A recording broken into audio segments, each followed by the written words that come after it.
গাছ থেকে আম পাড়া হচ্ছে, এখানে আম বিক্রি করতে বসে গেছে, কাস্টমার চলে এসছে, একজন করুণ দৃষ্টি তাকিয়ে আছে আম খাবে বলে। আমাদের গাছ থেকে আম পাড়া হচ্ছে, সব বন্ধুরা আছি, গাছ থেকে আম পাচ্ছি। ওই দেখুন একজন ওখানে আছে, একজন গাছ উঠেছে, হাই করে দাও একটুখানি, কেন একটু হাই করে দাও। আরেকজন কোথায় গেল, একজন শঙ্কর একটু হাই করে দাও।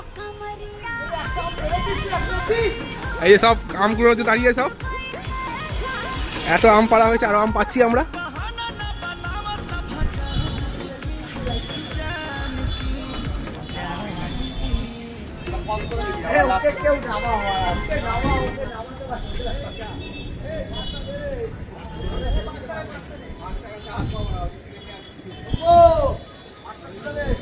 লাস্টে দেখাবো কত আম পেরেছি আমরা, লাস্টে দেখাবো ওটা। আজকে আমাদের সব এত আম পাড়া হয়েছে।